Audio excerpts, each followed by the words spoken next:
নমস্কার, সকলকে স্বাগত জানিয়ে শুরু করছি জীবনের আলো অনুষ্ঠান। দেখুন, আর কটা দিন বাদেই আমাদের অর্থাৎ শাস্ত্রের বিভিন্ন ক্ষেত্রে যেটা অর্থাৎ বলা হচ্ছে যে বৌদ্ধ এবং হিন্দু তন্ত্রশাস্ত্রের খুব গুরুত্বপূর্ণ একটা তিথি হতে চলেছে, যেটা হচ্ছে কৌশিকী অমাবস্যা। এবং এই কৌশিকী অমাবস্যার যে পুজো হয়, মাতা কৌশিকীর রূপকে পুজো করা হয় বিভিন্ন ক্ষেত্রে। এবং এই নির্দিষ্ট রাতটা বা এই নির্দিষ্ট তিথিটা অনেক ক্ষেত্রে তারা রাত্রেও কিন্তু অভিহিত রয়েছে। অর্থাৎ এই নির্দিষ্ট দিনে তারাপীঠে ভীষণভাবে যাগযজ্ঞের সঙ্গে পুজো হয় এবং তার নির্দিষ্ট ব্যাখ্যা আমি অবশ্যই দেব। এবং তার সঙ্গে সঙ্গে এই দিন এই নির্দিষ্ট রাতটা বা এই নির্দিষ্ট ক্ষণটা বিশেষ করে বলা হচ্ছে মাতা কৌশিকীর আবির্ভাব হয়েছিল। এবং মাতা কৌশিকী কিন্তু সেই দানব দস্যু, যে সেই অসুর, দুই অসুর, একজন শম্ভ ছিলেন, একজন কিন্তু নিঃশম্ভ ছিলেন, দুই ভাই, তাদেরকে প্রতিহত করেছিলেন। এবং এর নির্দিষ্ট অনেক ব্যাখ্যা রয়েছে, সেগুলো নিয়েও আজকে আলোচনা করব। কিন্তু তার আগে আমরা জেনে নেই যে এই নির্দিষ্ট তিথিটা কবে পড়েছে, অর্থাৎ এই অমাবস্যার তিথিটা কবে পালিত হবে। অর্থাৎ এই অমাবস্যার তিথিটা এখানে যেটা বলা হচ্ছে যে আগামী 16ই ভাদ্র সোমবার সকাল, অর্থাৎ ভোরবেলা কিন্তু এই অমাবস্যার তিথিটা লাগবে, কৌশিকী অমাবস্যা। এবং 5টা 7 মিনিট হতে সোমবারের দিন, অর্থাৎ এখানে বলবো যে 16ই ভাদ্র সকালের দিকে শুরু হচ্ছে এবং সেটা 17ই ভাদ্র অর্থাৎ এখানে বলবো যে 16ই ভাদ্র এবং 17ই ভাদ্র পরের দিন 6টা 31 মিনিটে কিন্তু সমাপ্তি হচ্ছে। 17ই ভাদ্র মঙ্গলবার সকাল 6টা 31 মিনিটে এই অমাবস্যা তিথি সমাপ্তি হচ্ছে। অর্থাৎ মেনলি সোমবারের দিন রাতটা এবং সোমবারের সারাটা দিন এই তিথিটা থাকবে। এবং সেটা হচ্ছে ইংরাজি মতে সেপ্টেম্বরের 2 তারিখে, 2রা সেপ্টেম্বর, 2nd সেপ্টেম্বর 2024। এবং দিনটা হচ্ছে সোমবার। যারা এই নির্দিষ্ট তিথির গুরুত্ব, অর্থাৎ এখানে বলবো যে বারংবার এই তিথির যথেষ্ট গুরুত্ব রয়েছে।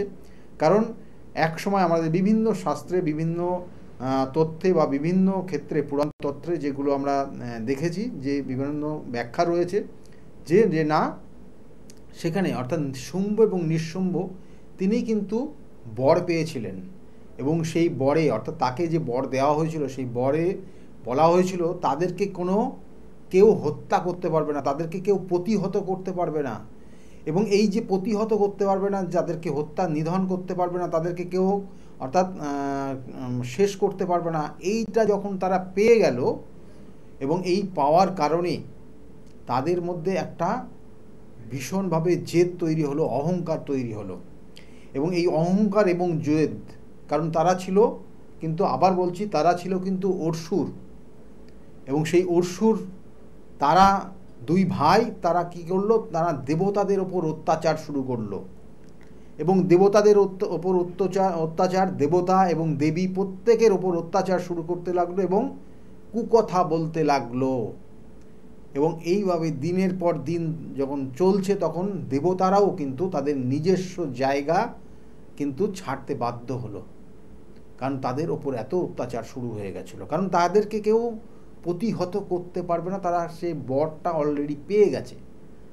এবং এই যে প্রতিহত করতে পারবে না, সেই বর স্বয়ং ব্রহ্মা তাদেরকে দিয়েছিলেন। এবং তখন এইভাবে চলতে চলতে এক সময় সমস্ত দেবতারা, তারা স্বয়ং দেবাদিদেব মহাদেবের কাছে আসলেন, শিবের কাছে আসলেন, যে এই ধরনের সমস্যার মধ্যে রয়েছি, কি করে কি হবে। আবার বলছি, তিনি যে দুই ভাই শুম্ভ নিঃশুম্ভ, তারা ছিল দুজনেই অসুর। অর্থাৎ এই অসুরকে প্রতিহত করতে হবে, কিভাবে করা সম্ভব, কারণ তাদেরকে কোনো মেয়ে তাদেরকে প্রতিহত করতে পারবে না, কোনো ছেলে তাদের প্রতিহত করতে পারবে না। এবং তাদের দিনের বেলা তাকে প্রতিহত করা যাবে না, রাতে তাদেরকে প্রতিহত করা যাবে না। কখন এই যে বর তারা পেয়েছিল, তখন দেবতারা এসে কিন্তু স্বয়ং মহাদেবের কাছে যখন আসলো এবং তাদের আর্তনাদ জানালো, তখন মহাদেব শিব স্বয়ং শিব কিন্তু সেই কালী অর্থাৎ পার্বতীকে ডাকলো। কারণ পার্বতী ছিল ভিতরে। পার্বতীকে ডাকলো এবং তাকে বলল, শুনে যাও কালিকা, মানে কালিকা বলে পার্বতীকে যখন অভিবাদন করলো, তখন কিন্তু তিনি ভীষণভাবে নিজে নিজে মনোকষ্ট পেয়েছিলেন। কারণ এর পিছনে অনেক কারণ রয়েছে, এর পিছনেও কিন্তু বিভিন্ন ধরনের তথ্য রয়েছে। যেটাকে বলা হয় যে পার্বতীর গায়ের রং কালো হলো কেন? কারণ তিনি যখন, অর্থাৎ সতী যখন শিবের সঙ্গে তার বিবাহ হয়েছিল, এবং এই সতীর বিবাহের পর কিন্তু, অর্থাৎ সতীর কিন্তু অ্যাকচুয়ালি তার পিতা ছিল কিন্তু দক্ষ মহারাজ। অর্থাৎ এই দক্ষ, তিনি কিন্তু তার জামাইকে মেনে নেয়নি। অর্থাৎ তার জামাই যিনি ছিলেন তিনি হচ্ছেন শিব, এবং সে কোনোভাবে কোনো ব্যবহারে তার ওপর তুষ্ট ছিল না। কিন্তু সেই একটা সময় এসেছিল, সেই সময় তিনি তার নিজ গৃহে যজ্ঞের আয়োজন করেছিল, এবং সেই যজ্ঞেতে কিন্তু পার্বতীর স্বামীকে কোনোভাবেই নিমন্ত্রণ করেনি, এবং পার্বতীকেও করে, অর্থাৎ সতীকেও করেনি। অর্থাৎ সতী এবং শিব তাদের দুজনকেই করা হয়নি। কিন্তু যখন সতী জানতে পারল যে পিতৃগৃহে যজ্ঞ চলছে, সমস্ত দেবদেবতা সকলকে নিমন্ত্রণ হয়েছে তাদের দুজনকে ছাড়া, তখন কিন্তু তিনি সেই বিভিন্ন ধরনের রূপ পরিবর্তন করে সেখানে কিন্তু মহাদেবের ওপর বিভিন্নভাবে ভয় দেখিয়ে তার থেকে অনুমতি নিয়ে তিনি কিন্তু সেখানে এসেছিলেন। এবং আসার পর দেখলেন যে সত্যি করে সেখানে অপমানিত হয়েছে এবং তার উপর ব্যবহারটা ভালো করা হচ্ছে না, তখন কিন্তু সে ভীষণভাবে রেগে গিয়ে আত্মহতি দিয়েছিলেন সেই যজ্ঞে নিজেকে। এবং আত্মহতি দেওয়ার পর তারপরে তো বিভিন্ন ধরনের সেই তাজ্জব যে নৃত্য চলেছিল, এবং সেখানে বিভিন্ন ধরনের ধ্বংসলীলা হয়েছিল, এবং সেই ধ্বংসলীলায় সে কিন্তু মহাদেব অর্থাৎ শিব সেই পার্বতীকে সেই কিন্তু যজ্ঞের থেকে নিজেকে অর্থাৎ এখানে বলবো যে সতীকে তুলে নিয়ে সে কিন্তু সেই তাণ্ডব নৃত্য করছিল। এবং সেই মুহূর্তে সৃষ্টিকে যাতে ধ্বংস না হয় তার জন্য কিন্তু স্বয়ং কিন্তু এখানে বিষ্ণু তার যে চক্র ছিল সেই চক্রের মাধ্যমে সতীর এই দেহটাকে কিন্তু 51টা খণ্ডে, এবং এটা নিয়ে কিন্তু দ্বিমত রয়েছে, তবুও বলবো 51 খণ্ডে বিভক্ত করেছিল, এবং সেটা বিভিন্ন জায়গায় গিয়ে পড়েছিল, এবং সেটা 51টা পীঠ তৈরি হয়েছে। এবং এই 51 পীঠের এক একটা জায়গায় এক এক নামে কিন্তু অভিহিত রয়েছে। তাহলে এই 51 পীঠ, এবং যেমন বললাম, এবং তার সঙ্গে সঙ্গে বলবো যে এইখানে আরেকটা জিনিস যেটা রয়েছে বিশেষ করে, যে এই পরবর্তীতে যখন এই সতীর পুনর্জন্ম হয়েছিল, এবং সেখানে কিন্তু তার বিভিন্ন নামে তিনি অভিহিত হয়েছিলেন, তার মধ্যে তার গায়ের রং পরিবর্তন হয়ে গেছিল, এবং সেখানে গায়ের রং যেহেতু কালো হয়ে গেছিল, সে অগ্নিতে সে দগ্ধ হয়েছিল, অগ্নিতে পুড়ে গেছিল, এবং সেই জন্য গায়ের রংটা কালো বলে তাকে কালী বলে কিন্তু অভিবাদন করেছিল স্বয়ং শিব। এবং সেটা তার জন্য খুব কষ্টদায়ক, দুঃখদায়ক, এবং মানসিক জায়গার থেকে সে মেনে নিতে পারেনি। তারপরে সে কি করে, তাদের বক্তব্যগুলো শোনে, এবং স্বয়ং শিব কি বলতে চাইছে এটা শোনে। শোনার পরে সে কিন্তু তার কাছেই ছিল মানব সরোবর, সেই সরোবরে গিয়ে সে কিন্তু ধ্যানে বসে, এবং পরবর্তীতে সেই ধ্যান সমাপ্তি হওয়ার পরে সেই মানব সরোবরে যখন তিনি স্নান করে উঠে আসলেন, তখন তার গায়ের বর্ণ কিন্তু একদম বলবো যে চন্দ্রের মতো উজ্জ্বল করছিল, এবং এই যেটাকে বলা হয় তার গায়ের গাত্রবর্ণ পরিবর্তন হলো, এবং সেই তার যে কালো কোষ, সেই কোষ থেকে আর একটা রূপের তৈরি হলো, আর একটা রূপ তৈরি হলো সেখানে, সেটার নামই হচ্ছে কৌশিকী। এবং এই যে অসামান্য সুবর্ণ রূপ ধারণ করলেন, এবং বলা হচ্ছে বলছে যে নিজের দেহের যত শরীরের যে কোষ ছিল সমস্ত কোষকে তিনি কিন্তু পরিত্যাগ করলেন, এবং নতুন কোষের জন্ম দিলেন, এবং যে নতুন কোষ তৈরি হলো তার শরীরে, এবং সেটা অসামান্য সুবর্ণ। এবং যেহেতু এবং এই যে তার নামটা দেওয়া হয়েছিল, তাই সেই জন্য তার নাম দেওয়া হয়েছিল মাতা কৌশিকী।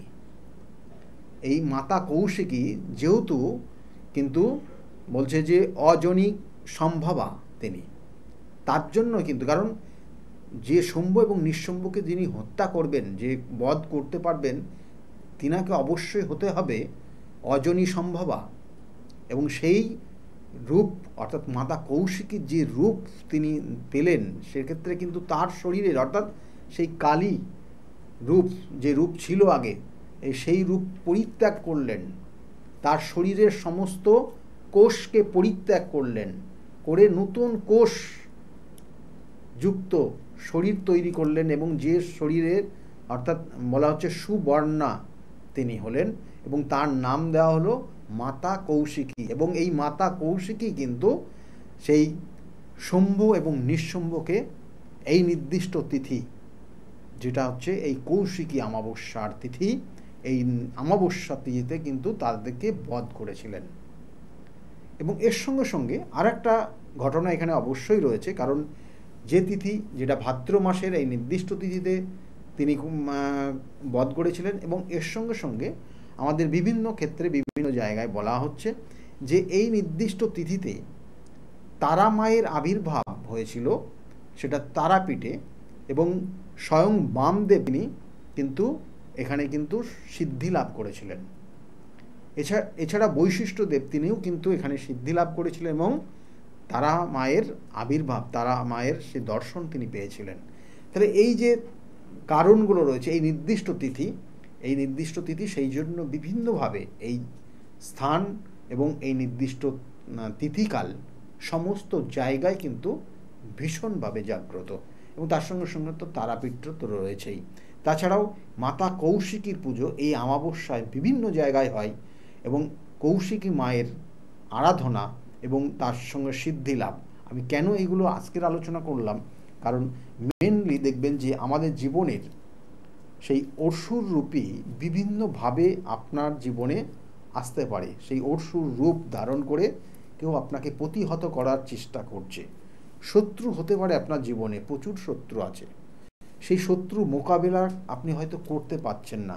আমি বারবার বলি, স্থান কাল পাত্র বিশেষ কিন্তু আপনার জীবনের পরিপূর্ণতা আসতে পারে। সেই রকমই এই যে কৌশিকী অমাবস্যার তিথি সবথেকে গুরুত্বপূর্ণ, কারণ ওই নির্দিষ্ট তিথিতে একটা নির্দিষ্ট সময়, নির্দিষ্ট মুহূর্ত স্বর্গ এবং নরকের দ্বার উন্মোচিত হয়, যে সময় অনেক তন্ত্র সাধক, অনেক সাধকরা তারা কিন্তু তাদের ওই নির্দিষ্ট সময়টাকে কাজে লাগাতে পারে তাদের যোগ্যতার পরিপ্রেক্ষিতে। এবং অনেক সময় সেই অর্থাৎ এই ধনাত্মক এবং ঋণাত্মক, যেটাকে বলা হচ্ছে পজিটিভ এনার্জি এবং নেগেটিভ এনার্জিকে তারা সেইভাবে কাজে লাগাতে পারে। তাই এই নির্দিষ্ট তিথি যথেষ্ট গুরুত্বপূর্ণ। যেই জন্য আমি বললাম, আমাদের জন্মছকের দেখবেন অনেক ক্ষেত্রে রাহুর একটা কুপ্রভাব মানুষের মধ্যে রয়েছে।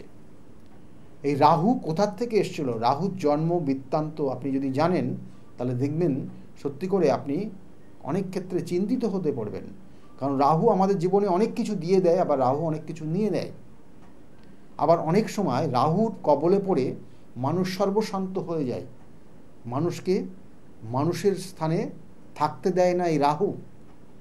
কারণ তিনি এক হিসাবে কিন্তু এক অসুর। কারণ যখন আমাদের যে সমুদ্র মন্থন হয়েছিল, সেখানে কিন্তু যে অমৃত উঠে এসেছিল সেটা একমাত্র কিন্তু দেবতাদের প্রাপ্য ছিল, কিন্তু সেই অসুরূপী সে কিন্তু এখানে এসে সেই পান করতে যাচ্ছিল, এবং তাকে খণ্ডন করা হয়েছিল, অর্থাৎ তাকে দ্বিখণ্ড করা হয়েছিল। এবং একটা হচ্ছে রাহু আর একটা হচ্ছে কেতু, অর্থাৎ মুন্ডুটা হচ্ছে রাহু আর ধরটা কেতু। তাহলে এইখান থেকেই সেই অসুর থেকেই কিন্তু এই রাহু কেতুর অবস্থান আপনার জন্মছকে, আমাদের জন্মছকে। তাই এই রাহুর কবলে পড়ে যারা সর্বশান্ত হচ্ছেন, একটা স্টুডেন্ট দেখা গেলো বাবা মায়ের কথা শুনছে না, অর্থাৎ তার ক্ষেত্রে গুরু চণ্ডাল দোষ রয়েছে, অর্থাৎ বৃহস্পতি রাহু কানেক্টেড হয়ে আছে। একটা জন্মছকের দেখা গেল জীবনে প্রতিষ্ঠা পাচ্ছে না, তার গ্রহণ দোষ রয়েছে, রবি রাহু কানেকশন হয়ে আছে। একটা জাতক জাতিকার শাপিত দোষ হয়ে আছে, জীবনে নিজস্ব প্রাপ্তির থেকে বঞ্চিত হচ্ছে, লাস্ট স্টেজে গিয়ে আটকে যাচ্ছে, হয়তো তার ইম্পর্টেন্ট এক্সামগুলো পাস করে গেছে, ফাইনাল জায়গায় গিয়ে আটকে গেল।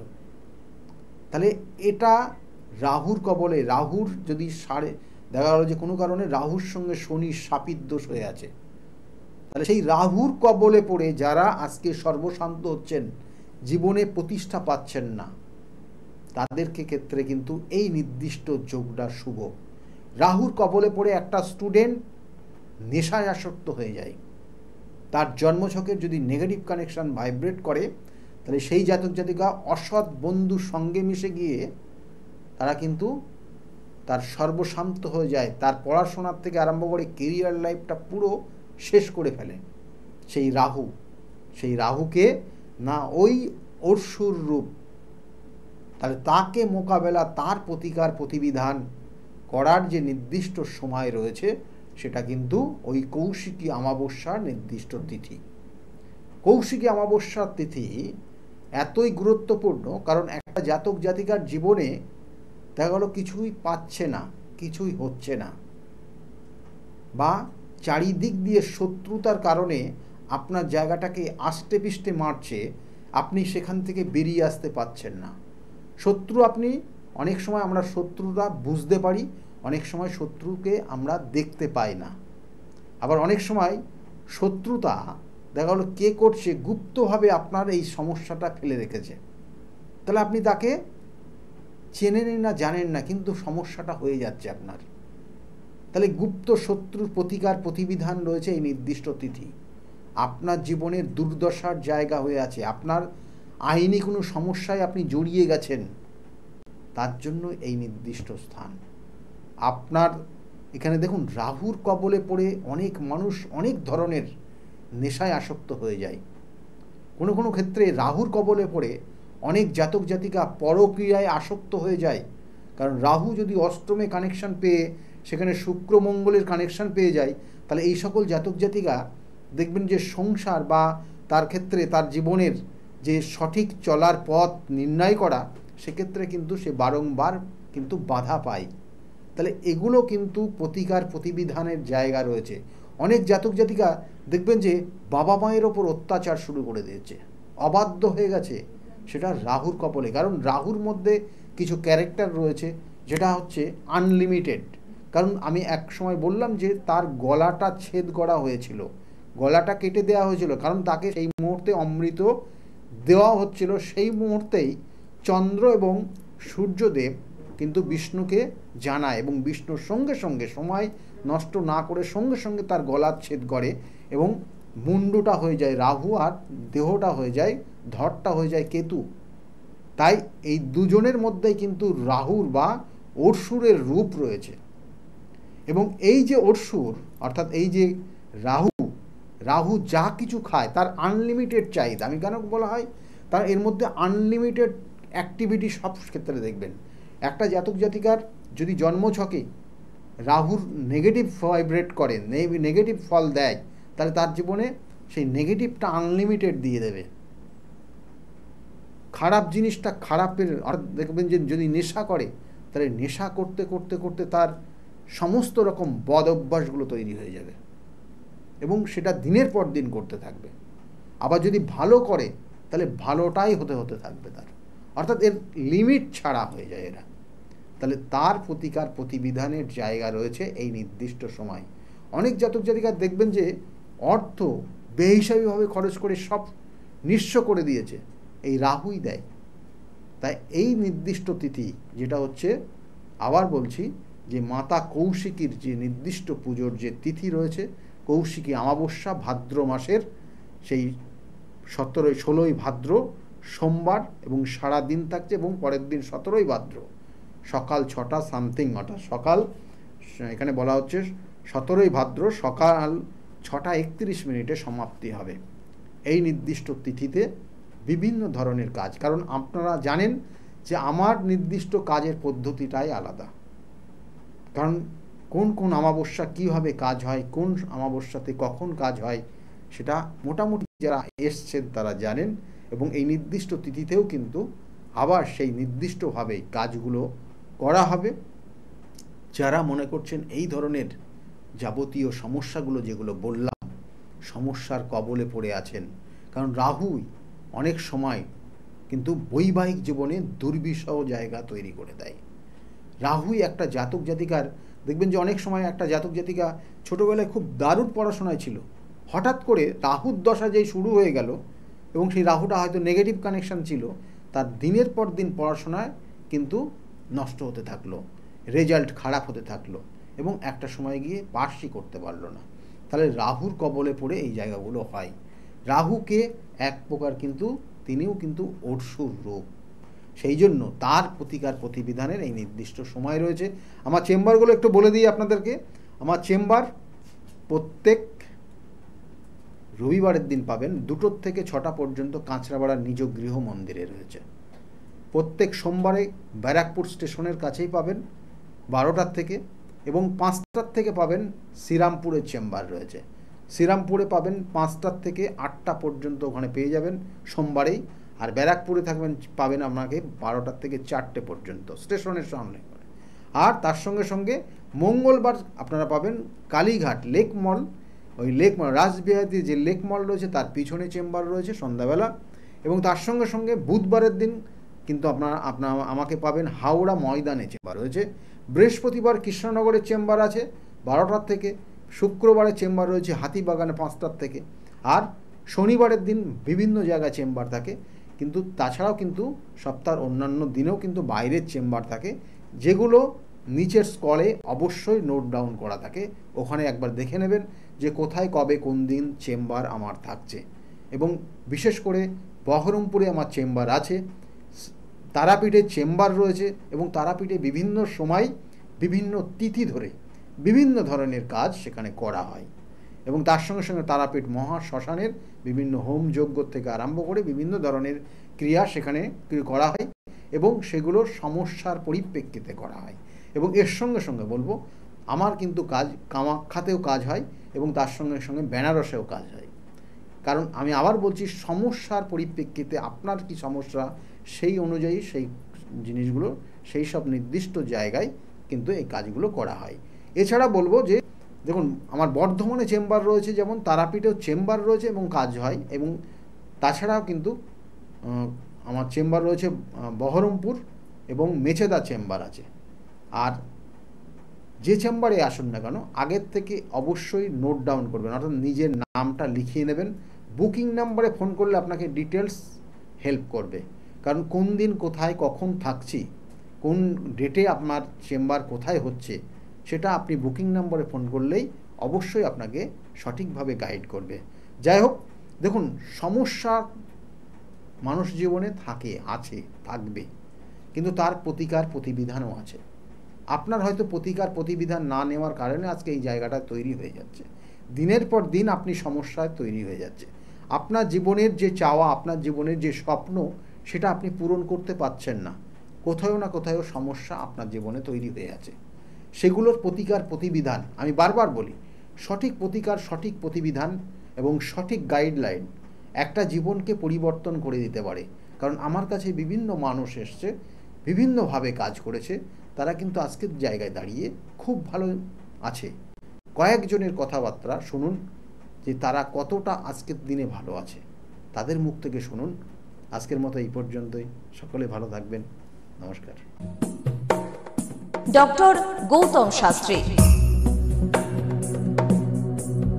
আর 5 জন অ্যাস্ট্রোলজারের থেকে কেন তিনি আলাদা?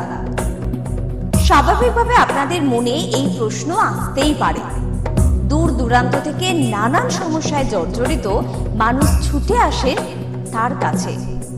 গ্রহদোষ হোক কিংবা কাল সর্পদোষ, অথবা ধরুন মাঙ্গলিক দোষ কিংবা অন্য যে কোনো সমস্যা, তারা জানেন সব সমস্যা স্থায়ী সমাধানে এক এবং অদ্বিতীয় ডক্টর গৌতম শাস্ত্রী। চলুন আজ আপনাদের সাথে পরিচয় করিয়ে দিই এমন কিছু মানুষের এবং শুনে নিই তাদের কথা। আমি সোমনাথ মজুমদার, কল্যাণীতে থাকি। আমি গৌতম বাবুর কাছে দীর্ঘদিন ধরে আসি। ওনার ব্যবহার, ওনার কার্যক্রম আমার জীবনের জন্য যথেষ্ট প্রভাব বিস্তার করেছে। বিশ্বাস করি, ভরসা করি এবং ভবিষ্যতে ওনার মত অনুযায়ী চলতে পারবো বলে আপনার নাম? আমার নাম ছায়া গুপ্তা। কোথা থেকে আসেন? আমি ভদ্রেশ্বর থেকে এসেছি। এখানে এসে কোনো উপকার পেয়েছেন? প্রচুর উপকার পেয়েছি। আমার যে কোনো সমস্যা ছিল সমস্যার সমাধান হয়েছে, এবং আমি ছাড়া আদার্স অন্য কারোকে নিয়ে এসেছি, তারাও উপকার পেয়েছেন বা পাচ্ছেন। আগামীকালও যারা আসবেন তারা উপকার পাবেন। আপনাদেরকে অনুরোধ করছি, যার যে কোনো সমস্যা আছে এসে গৌতম শাস্ত্রীর সঙ্গে যোগাযোগ করুন। আপনার নাম? আমার নাম সুচিত্রা দাস, আমি পায়রাডাঙ্গা থেকে এসেছি। এখানে কিভাবে এলেন? এখানে একজন আমাকে খবর দিয়েছিল, আমার সঙ্গে চেনা পরিচিত, সে এসেছিলেন, তা আমাকে বললো যাও, ইনি এখানে গেলে কাজ হবে, তার সূত্র ধরেই আসা এখানে। উপকার পেয়েছেন? হ্যাঁ, আমি এসেছি আমার 2 ছেলের জন্য, আমার নিজের জন্য আছি, ভালো আছি। তার মানে আপনি যার রেফারেন্সে এসেছেন তিনি প্লাস আপনারা সবাই উপকৃত হয়েছেন, তাই তো? হ্যাঁ, উপকৃত আছি। আপনার নাম, কোথা থেকে এসেছেন? শিবানী কর্মকার। আমি দমদম অঞ্চল থেকে এসেছি, মানে বাঙুর থেকে এসেছি। এখানে কিভাবে জানতে পারলেন? আমি ফেসবুকের মাধ্যমে জানতে পেরেছি ডক্টর গৌতম শাস্ত্রীর কথা। উনি হাতিবাগানেও বসেন, সেখানেই আমি গিয়ে যোগাযোগ করেছি আর কি। যোগাযোগ করার পর আমি ওনার বাড়ি কাঁচরাপাড়ায় এসেছি ওই রটন্তী কালী পুজোর উপলক্ষে পুজো পাঠে যোগদান করার জন্য। আমার এসে বেশ ভালো লেগেছে। ওনার এখানে সবাই কি বলবো, ভক্তি সহকারে মানে নিজের ওনার উনি যা বলেন মোটামুটি ভালোই উপকার হয় মানুষের। শুনেই আমি এসেছি, আমিও প্রথম এলাম, এসে দেখছি চারিদিকে জনসমুদ্র থেকে খুব ভালো লাগছে। আশা করি আমি যে উদ্দেশ্য নিয়ে এসেছি সেটা নিশ্চয়ই কার্যকরী হবে, এই আশা রাখি আর কি ডক্টর গৌতম শাস্ত্রীর কাছে। নমস্কার, আমি শর্মিষ্ঠা। আমি দীর্ঘ 5 বছর ধরে গৌতমদার কাছে আসি। আমি যখন প্রথম এখানে এসেছিলাম, আমার ব্যবসায় প্রচণ্ডভাবে ক্ষতি হয়েছিল, কোনো উন্নতি ছিল না, নেগেটিভিটি আর ডিপ্রেশন আমাকে ঘিরে ধরেছিল। তো এক আত্মীয়র কথা শুনে আমি এখানে আসি। আসার পর দাদা আমাকে যে অ্যাডভাইসগুলো করেছিল এবং যে উনি ক্রিয়াগুলো আমায় করতে বলেছিল, সেগুলো আমি করার পর খুব ভালোভাবে উপকার পাই। ফলে আজ থেকে 5 বছর আগে যে পরিমাণটা ছিল ব্যবসার লস, সেই লস থেকে আমি প্রচণ্ড ভালোভাবে রিকভারি শুধু করিনি, আমি সাকসেস পেয়েছি। এরকম অনেক সময় হয়েছে যে দাদা আমাকে বলেছিল যে এগুলো করলে ভালো হবে না বা এটা করো না, আমি না শুনে নিজের মতন করে করেছিলাম, ফলে সেখানেও আমার ক্ষতি হয়েছিল। এই ক্ষতি হওয়ার পর থেকে উনি যখনই আমাকে যা বলে আমি সেইগুলোই আমি শুনে চলি, এবং প্রত্যেকটা পদে পদে তার প্রমাণ মেলে সাকসেসের মাধ্যমে। আমার সাকসেস হওয়ার পর আমি আমার বন্ধুদেরও এখানে রেফার করেছি, যাদের পার্সোনাল এবং প্রফেশনাল লাইফে যে সমস্ত প্রবলেম ছিল তারা সেগুলোর থেকে রিকভার করে বেরিয়ে এসছে, খুব উন্নতি লাভ করেছে। এই সমস্ত ঘটনা আমাদের এবং আমার বন্ধু বান্ধবের জীবনে এতটাই একটা পজিটিভ সাইন এনেছে, আমি এবং আমার বন্ধু এবং আমার আত্মীয়রা সবাই আমরা ডক্টর গৌতম শাস্ত্রীর কাছে আমরা সবাই উপকৃত লাভ করি, এবং আমরা ডক্টর গৌতম শাস্ত্রীর কাছে অসংখ্য ধন্যবাদ জানাই, উনি আমাদের এত সুন্দরভাবে অ্যাডভাইস করে থাকেন বলে। আমি কস্তুরী সরকার, আমি কাঁচরাপাড়া থেকে আসছি। আমাকে মা ক্লাস 12-এ ডক্টর গৌতম শাস্ত্রীর কাছে নিয়ে আসে। তো সেখানে আসার পর আমাকে ডক্টর গৌতম শাস্ত্রী কিছু রেমেডি দেন, তো আমার খুব সাহায্য হয় তাতে। তারপর আমার পড়াশোনা কমপ্লিট করার পর কাকু বলেন যে আমাকে গ্র্যাজুয়েশন আর ITI করার জন্য, তো সেখানে করে আমি ভালো ফল পেয়েছি। তারপর আমার চাকরি লাইনে আসা, তো ডক্টর গৌতম শাস্ত্রী বলেন যে আমি এই মাসের মধ্যে একটা ভালো চাকরি পাবো, তো সেটা 1 মাসের আগেই আমি পেয়ে গেছি। তো আজকে সেটাই জানাতে এসেছি কাকুকে যে আমি চাকরি পেয়েছি। তো আপনারাও যদি আসতে চান, ভালো ফল পেতে চান, কাকুর সাহায্য পেতে চান, তো আপনারাও আসুন। আশা করি আপনারাও ভালো ফল পাবেন এবং সাহায্য পাবেন। নমস্কার। নমস্কার, আমি জয়িতা গুহ। আমি গত এপ্রিল মাস থেকে খুব সমস্যায় পড়েছিলাম। আমার কাজের দিক থেকে সমস্যা ছিল, বসের সাথে এবং পারিপার্শ্বিক আমার যে কলিগরা ছিল তাদের সাথে খুবই সমস্যা জড়িত হয়েছিলাম। তো তারপরে সেই কাজটা আমি আর অবশেষে টিকিয়ে রাখতে পারিনি, সেটা আমাকে বাধ্য হয়েছিলাম আমি সেটা ছেড়ে দিতে। তারপরে একটা খুব আর্থিক দিক থেকে খুব ভেঙে পড়েছিলাম। তো সেই সমস্যায় জর্জরিত হয়ে বুঝতে পারছিলাম না কি করব। তো হঠাৎ একদিন টিভিতে প্রোগ্রাম দেখি ডক্টর গৌতম শাস্ত্রী, ওনার কথাবার্তা, ওনার যে উপাচারগুলো রয়েছে যেগুলো উনি বলেন প্রতিকার, সেগুলো শুনে আমার খুব ভালো লেগেছিল।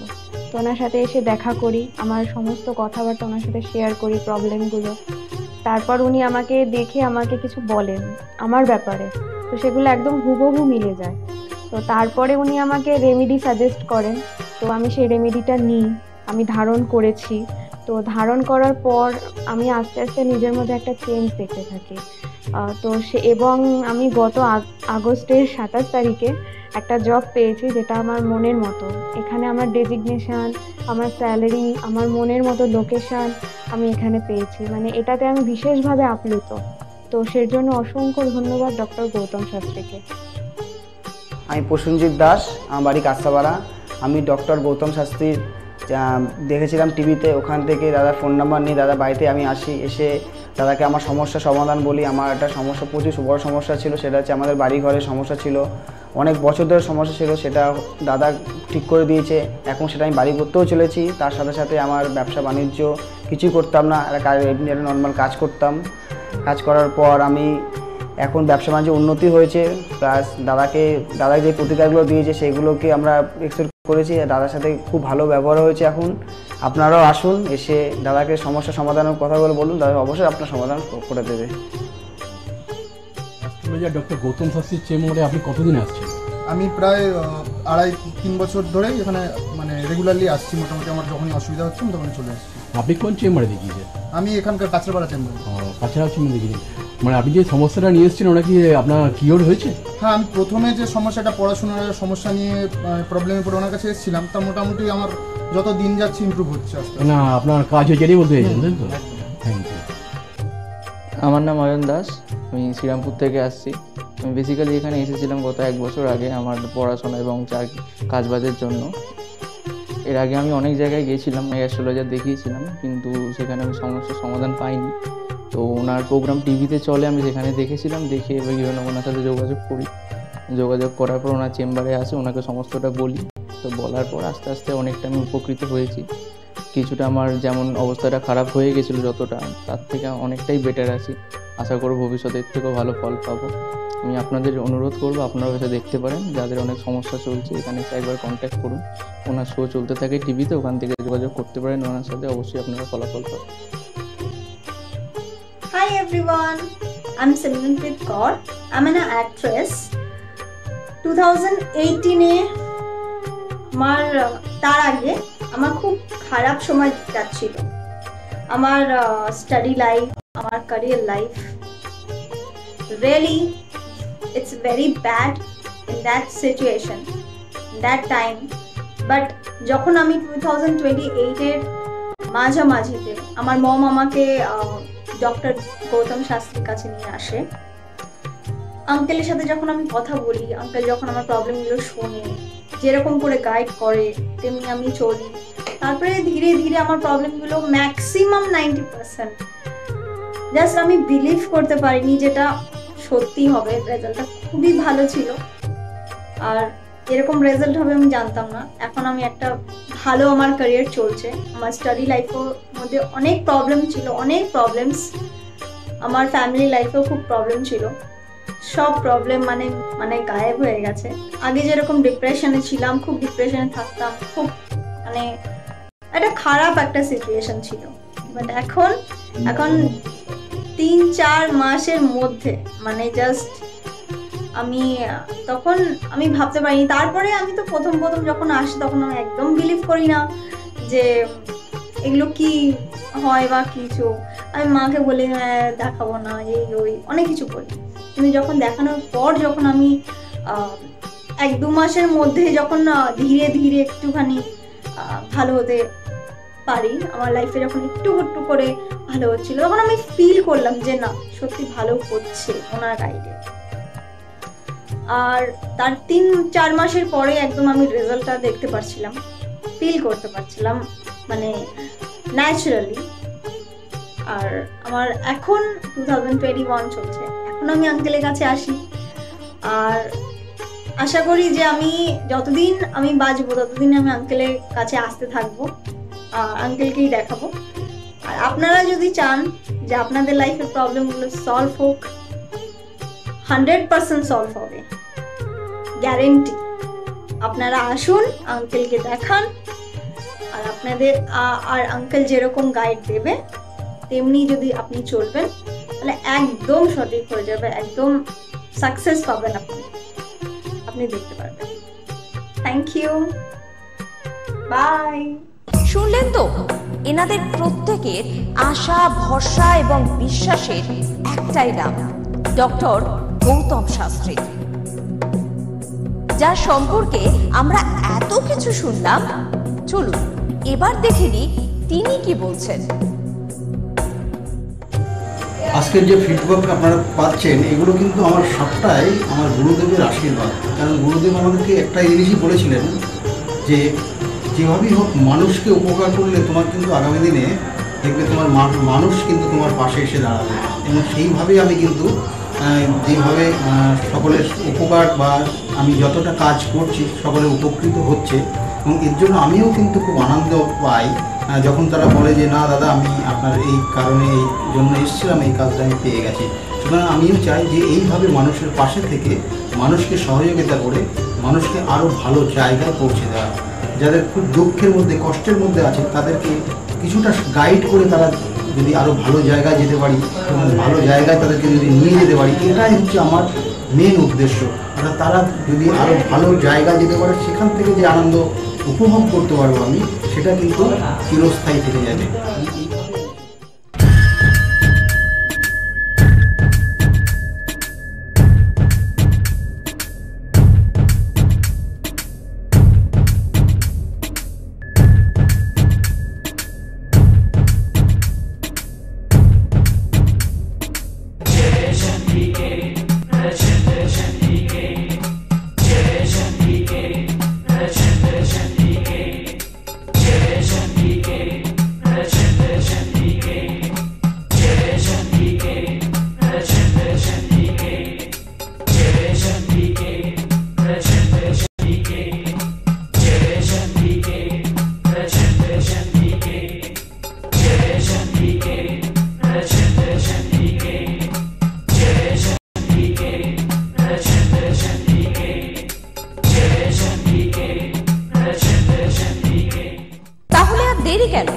চটপট ফোন করুন 9836410969 অথবা 8335805241 এই নাম্বারে। শুধুমাত্র একটি ফোন যা পাল্টে দিতে পারে আপনার গোটা জীবন।